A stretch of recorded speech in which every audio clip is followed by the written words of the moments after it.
हनुमान् श्रीपदो वायुपुत्रो रुद्रो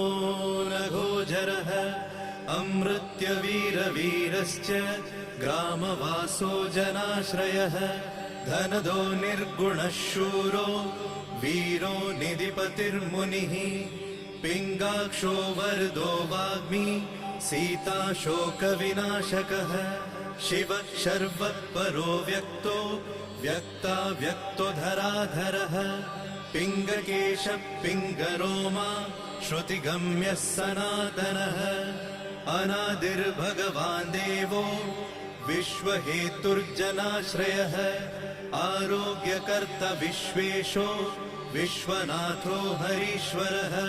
भर्गो रामो रामभक्तः कल्याणप्रकृतिस्थिरः विश्वम्भरो विश्वमूर्तिर्